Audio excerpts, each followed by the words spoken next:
apakah definisi akhlak yang mulia? Apa sih akhlak yang mulia? Taib. Tidak ada dalil yang tegas tentang akhlak yang mulia. Ya. Apa definisi akhlak yang mulia? Tetapi sebagian ulama berusaha mengambil intisari daripada akhlak yang mulia. Di antara mereka ada yang mengatakan akhlak yang mulia sebagaimana yang disebutkan dalam hadis Nabi SAW dalam Sahih Muslim. Kata Rasulullah SAW, "Wa man ahabba an yuzahzaha 'anil nar wa udkhilal jannata falta'tihi maniyatuhu wa huwa yu'minu billahi wal yawmil akhir wal ya'ti ila an-nasi alladhi yuhibbu an yu'ta ilaihi." Kata Nabi SAW dalam Sahih Muslim, barang siapa yang ingin diselamatkan dari neraka jahanam dan ingin dimasukkan dalam surga, maka hendaknya dia meninggal dalam kondisi beriman kepada Allah dan hari akhirat. Wal ya'ti ila an-nas alladhi yuhibbu an yu'ta ilaihi, dan hendaknya dia bergaul kepada orang lain, bersikap kepada orang lain dengan sikap yang dia suka jika disikapi pada dirinya. Itulah sebagian ulama mengatakan inilah definisi akhlak yang mulia. Artinya apa? Anda berusaha bersikap sama orang lain yang kira-kira sikap itu Anda suka kalau dilakukan kepada diri Anda. Sederhana, Anda ingin tahu bagaimana berakhlak yang baik kepada orang tua. Anda bayangkan seandainya saya jadi orang tua bagaimana?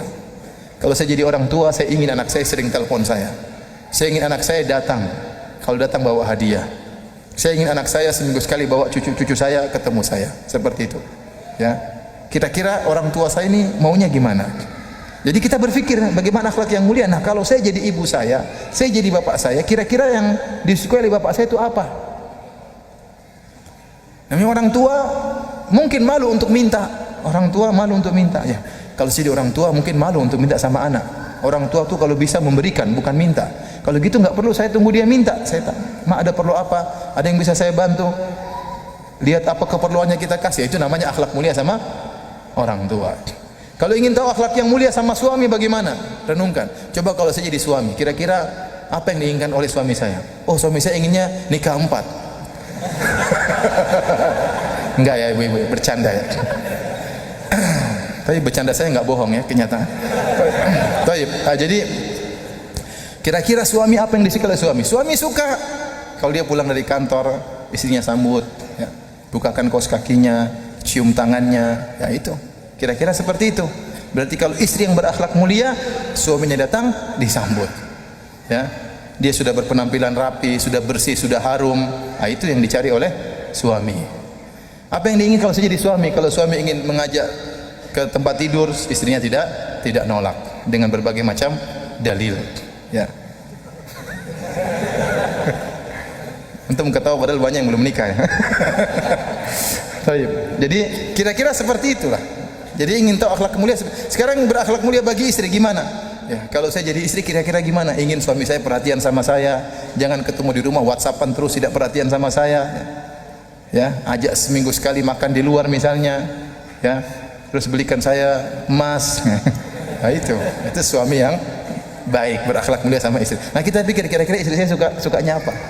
Istri sukanya baju. Ya sudah, kita antar beli baju, suruh milih, biar dia pilih sendiri ya.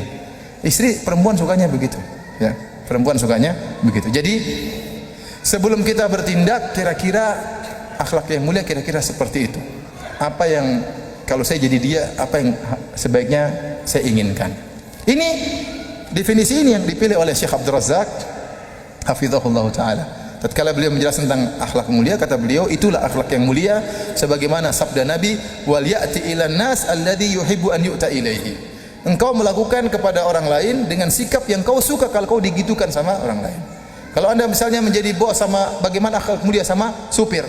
Ya kira-kira gimana? Apa Anda maki-maki dia? Apa Anda telepon dia kerja tidak mengenal waktu? Tentunya tidak. Seandainya saya jadi supir, kira-kira bagaimana? Ya. Nah, itu akhlak mulia terhadap supir dan kepada siapa saja. Taib. Definisi yang lain akhlak yang mulia, sebagian diriwayatkan oleh sebagian salaf. Kata mereka, akhlak mulia memiliki 3 rukun. Barang siapa yang terpenuhi 3 rukun dalam dirinya, maka dia memiliki akhlak yang mulia. Rukun yang pertama, talaqatul wajah, suka senyum. Yang kedua, badlun nada, suka membantu orang lain. Yang ketiga, kaful adha, tidak mengganggu orang lain. Murah senyum, suka bantu orang lain, kemudian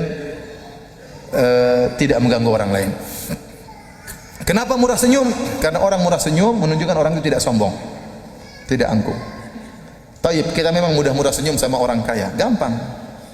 Karena kita merasa orang kaya lebih tinggi dari kita, kita mudah senyum. Mudah senyum sama teman kantor, ya, mudah senyum sama bos, jadi masalah. Tapi kita mudah senyum sama pembantu, mudah senyum sama supir, mudah senyum sama tukang sapu orang bawahan kita, ya.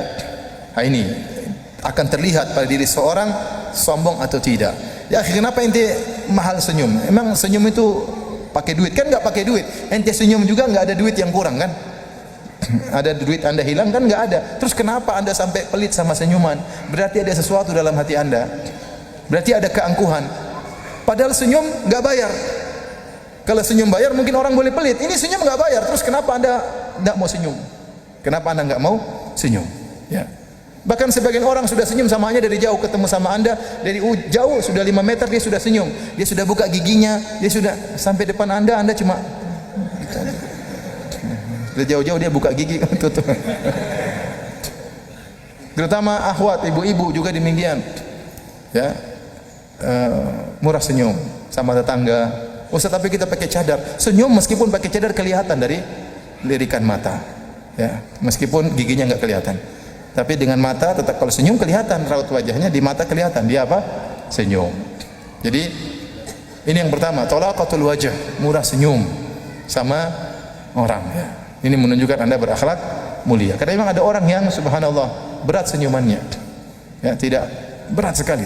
Senyum, saya pernah salam sama orang, saya senyum, dia enggak ngelihat, subhanallah. Sedih saya. Sedih. Ya, sedih.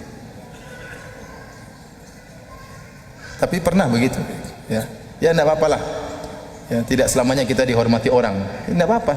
Kalau kita enggak dihormati orang enggak jadi masalah. Yang penting kita di sisi Allah. Orang terkadang hormat kita, terkadang enggak jadi masalah. Ya. Tapi kalau sedih ya sedih ya. Kemudian yang kedua, badlun nada, mudah membantu orang. Antum ya kalau ada waktu bantu orang ya. Tentunya la yukallifullahu nafsan illa wus'aha. Allah tidak membebani luar kemampuan, sesuai dengan kemampuan. Ya, saya kalau bisa membantu orang, mudah-mudahan Allah menguatkan saya bantu orang. Tapi tidak semua orang bisa saya bantu. Jangankan bantu harta, bantu jawaban saja saya tidak mampu. Betapa banyak orang minta ustaz, minta nomor teleponnya, mohon maaf nggak bisa. Kenapa? Kalau kamu ambil pasti kamu nanya terus. Dan yang model seperti kamu tuh banyak. Dan kalau saya urusin semuanya, nanti istri saya gimana, anak saya gimana, kapan saya belajarnya, ya.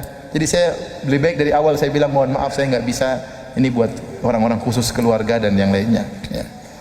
Daripada nanti kamu ambil kemudian tanya nggak pernah saya jawab, kan sedih dia kan. Akhirnya dia suudzon dan macam-macamnya. Saya pengen bisa jawaban, tapi saya nggak mampu. Saya nggak mampu. Apalagi sebagian orang dalam kondisi terdesak, Ustadz ini penting sekali, dan saya tidak tahu jawabannya. Terus gimana? Mau dipaksa? Mau fatwa sesat dan menyesatkan?